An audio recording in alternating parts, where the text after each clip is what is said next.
This morning, at approximately 11 a.m. Eastern Time, the President of the United States threatened to impose 100% tariffs on every single good coming from Canada into America. Not 25%, not 35%, 100%, a complete doubling of prices on Canadian imports.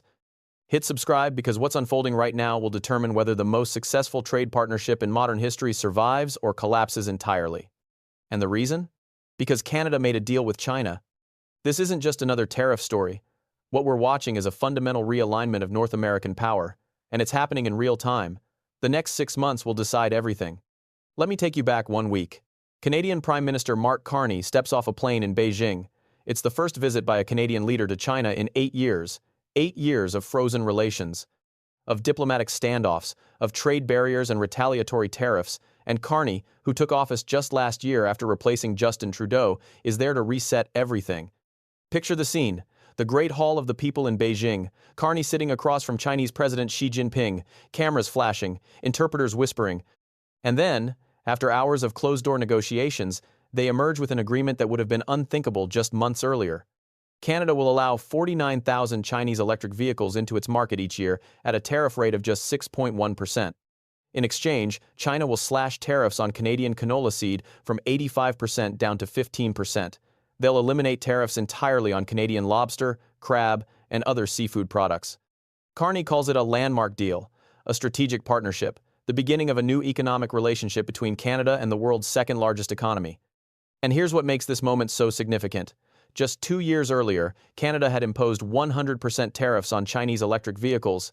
They mirrored the United States exactly. Same policy, same percentage, same rationale, protecting domestic auto manufacturing from Chinese subsidized competition. But that was then. This is now. And now Canada is breaking ranks. The immediate reaction in Canada splits right down the middle. The prairie provinces, Saskatchewan and Manitoba, are ecstatic. Canola is their lifeblood. Farmers who watched their export market collapse when China retaliated 2 years ago suddenly see a path back to profitability. The seafood industry on the Atlantic coast celebrates. But in Ontario, where the auto industry employs hundreds of thousands of workers, Premier Doug Ford is furious. He calls Chinese electric vehicles spy cars, and he warns that the deal will tick off the Americans. He's right, because 5 days after Carney signs the China deal, he boards another plane. This time he's heading to Davos, Switzerland, the World Economic Forum, where the global elite gather every January, and where, as it happens, Donald Trump will also be speaking. What unfolds over the next 48 hours in Davos becomes a defining moment. On Tuesday, January 20th, Carney takes the stage. The Congress Center is packed, world leaders, corporate executives, journalists from every major outlet, and Carney delivers a speech that lands like a thunderclap. "We are in the midst of a rupture, not a transition," he tells the assembled crowd. "The old order is over. It's not coming back." He doesn't say Trump's name. He doesn't have to. Everyone in that room knows exactly who he's talking about. Carney speaks about coercion by great powers, about using tariffs as leverage, about treating supply chains as vulnerabilities to exploit, about middle powers like Canada needing to stand together because, as he puts it, if we're not at the table, we're on the menu. The audience gives him a standing ovation, not polite applause, a standing ovation.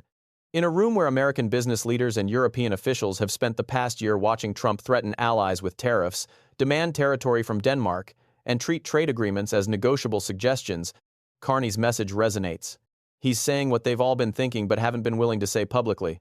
And then the next day, Trump takes the stage. His speech is vintage Trump. Rambling, self-congratulatory, filled with threats and demands. He talks about Greenland again, insisting that Denmark must cede the territory to the United States or face consequences. He mocks unnamed foreign leaders for their negotiating skills. And then, inevitably, he gets to Canada. "Canada lives because of the United States," Trump declares. "Remember that. Mark, the next time you make your statements." It's a direct shot. Personal, dismissive, the kind of rhetoric that might have intimidated previous Canadian leaders into backing down. But Carney doesn't back down. He responds by saying Canada doesn't live because of the United States. Canada thrives because it's Canadian, because of Canadian values, Canadian democracy, Canadian strength. And that response, that refusal to bend, is what triggers what happens next. Trump withdraws his invitation for Carney to join something called the Board of Peace, a vaguely defined entity Trump created supposedly to oversee Middle East peace negotiations. but which most allies see as a vanity project with a $1 billion price tag for membership. Then come the social media posts: Trump attacking Carney, attacking the China deal, attacking Canada for being ungrateful, and then this morning, the threat: 100% tariffs if Canada moves forward with the China agreement. Now here's where most coverage is getting this story wrong. The conventional analysis goes like this: Trump is angry at Carney for the Davos speech. He's retaliating. He's punishing Canada for daring to criticize him. And yes, there's an element of personal pique here. Trump doesn't handle defiance well. We all know this. But that analysis misses the bigger strategic picture. Because the 100% tariff threat isn't primarily about wounded pride, it's about something much more fundamental. It's about the United States-Mexico-Canada agreement, the trade deal Trump himself negotiated during his first term, the agreement that replaced NAFTA, the foundation of $2 trillion in annual trade between the three countries. And here's the crucial detail you need to understand. That agreement comes up for mandatory review in exactly 6 months. July 1, 2026. By that date, all three countries have to affirm their commitment to continuing the partnership. If they don't, the agreement doesn't immediately collapse. But it enters a period of annual reviews that could last until 2036, after which it expires entirely unless renewed.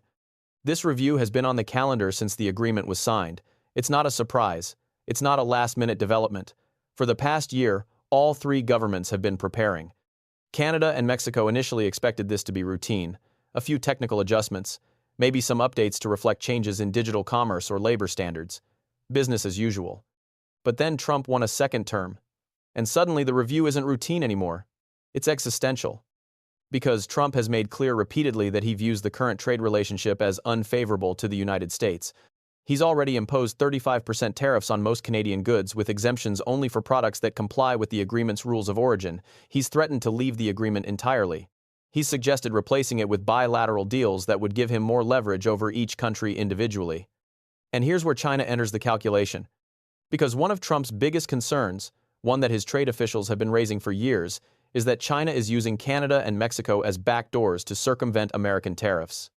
The theory goes like this: Chinese companies ship components or partially finished goods to factories in Canada or Mexico.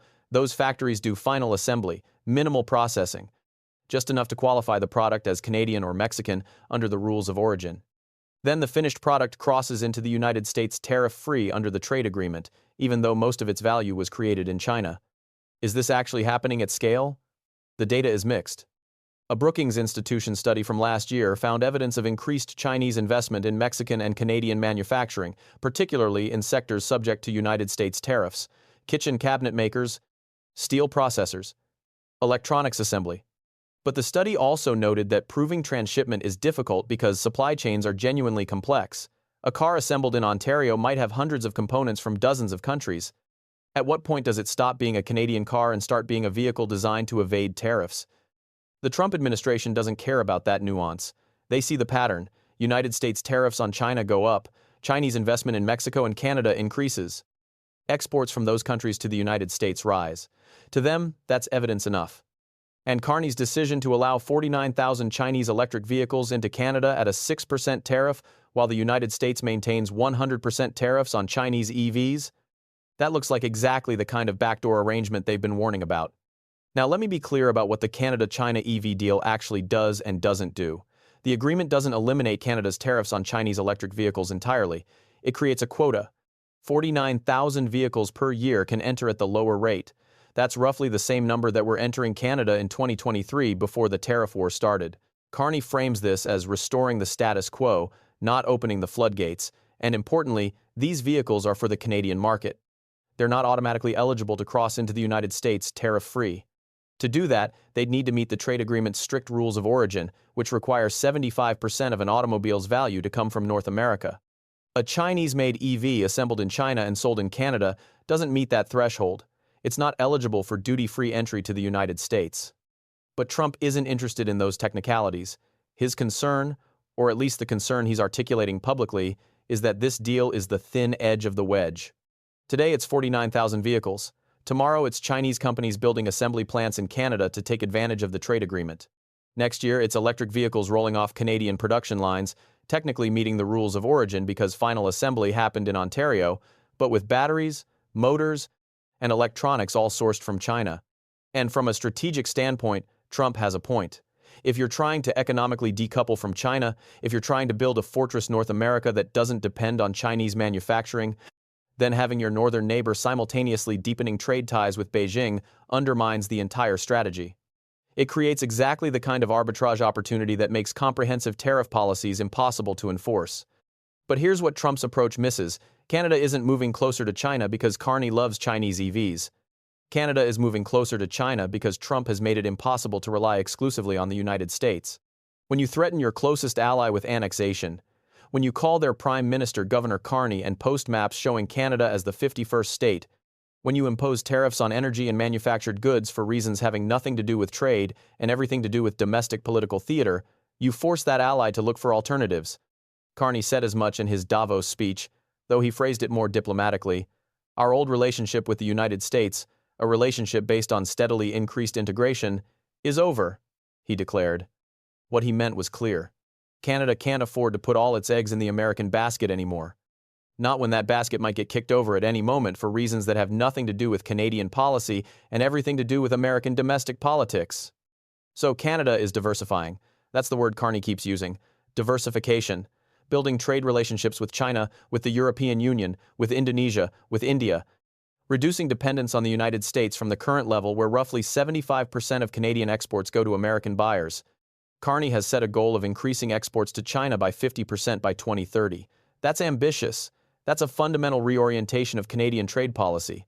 And that reorientation is precisely what Trump is trying to prevent with the 100% tariff threat.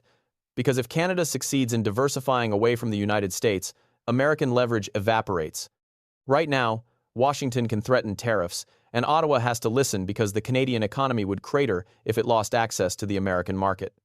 But in a world where Canada has robust alternative markets, where Chinese, European, and Asian buyers absorb what America rejects, those threats lose their teeth. Here's where things get really complicated. Trump might not be bluffing about the 100% tariffs. Multiple legal challenges to his tariff authority have failed or been overturned. A federal court ruled last year that his use of emergency economic powers to impose tariffs was illegal, but appeals courts have reversed those decisions or narrowed their scope.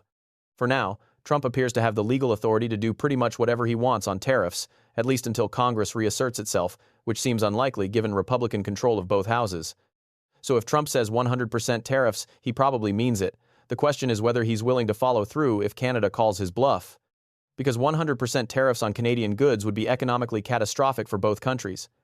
Let me give you some numbers to illustrate the scale. Canada is the top export destination for 36 United States states. Nearly $3 billion worth of goods and services cross the border every day, every single day. About 60% of United States crude oil imports come from Canada, 85% of United States electricity imports. Canada is the largest foreign supplier of steel, aluminum, and uranium to the United States. If you double the price of all those imports overnight with 100% tariffs, you don't just hurt Canada. You devastate American industries that depend on Canadian imports. Auto manufacturers that source parts from Canadian suppliers, refineries that process Canadian crude, construction companies that use Canadian lumber, energy companies that import Canadian electricity during peak demand. The economic modeling from the Tax Foundation estimates that Trump's existing tariffs are already costing the average American household about $1,000 per year in higher prices. 100% tariffs on Canada would push that figure significantly higher. We're talking about the kind of price shock that triggers recession, supply chain collapse, manufacturing shutdowns. Trump claims that won't happen because American companies will simply switch to domestic suppliers or find alternatives, but that's not how modern supply chains work. You can't just replace overnight a relationship that's been built over decades. You can't flip a switch and suddenly have enough domestic steel production to replace Canadian imports. These things take years to develop, and they require massive capital investment that companies aren't going to make if they think the tariffs might be reversed. So the smart money says Trump is using the 100% tariff threat as negotiating leverage. He wants to force Canada to back away from the China deal. He wants Carney to come to Washington hat in hand, apologizing for the Davos speech and agreeing to align Canadian trade policy with American interests. But here's the problem with that strategy. It might not work. Because Carney has done something no recent Canadian leader has done. He's established publicly and definitively that Canada has alternatives. The China deal isn't just a trade agreement, it's a signal. a demonstration that Canada can and will look elsewhere if the United States treats it as a subordinate rather than a sovereign partner. And that signal is resonating beyond Canada. Mexico is watching, European allies are watching, they're all asking themselves the same question. If the United States is willing to threaten its closest ally, its largest trading partner, a country with which it shares the world's longest undefended border, with economically ruinous tariffs over a single trade agreement with China, what might Washington do to us? This is the cost of Trump's approach that doesn't show up in economic models or trade balance statistics. It's the erosion of trust, the sense among allies that America can't be relied upon, that agreements are temporary, that today's commitment is tomorrow's bargaining chip. You can't quantify that erosion in dollars, but it has real consequences. When European leaders talk openly about strategic autonomy from the United States, when Asian allies expand military cooperation with each other instead of going through American command structures, when Canada makes a deliberate decision to reduce dependence on the American market, these are signs of a broader shift. The post-World War II order was built on American credibility, on the idea that Washington would honor its commitments even when doing so was inconvenient, that it would defend allies, maintain open markets, and provide the kind of stable, predictable leadership that made long-term planning possible. Trump's approach erodes that credibility with every threat, every about-face, every tariff imposed for reasons that have nothing to do with trade policy and everything to do with forcing compliance. So what happens next? In the immediate term, watch Canada's response. Carney hasn't issued an official statement yet about Trump's threat. When he does, the tone matters. Does he back down? Does he offer to renegotiate the China deal? That would suggest Trump's leverage worked. Or does he hold firm? Does he make clear that Canada will not be bullied into abandoning trade agreements with other countries? That would signal we're heading toward genuine confrontation. Watch also for movement on the trade agreement review. The formal negotiations start in the next few weeks, though preliminary talks have been happening for months. United States Trade Representative Jameson Greer has made clear that rules of origin and Chinese transshipment are his top priorities. If Canada and Mexico agree to significant tightening of those rules in exchange for tariff certainty, we might see a negotiated resolution.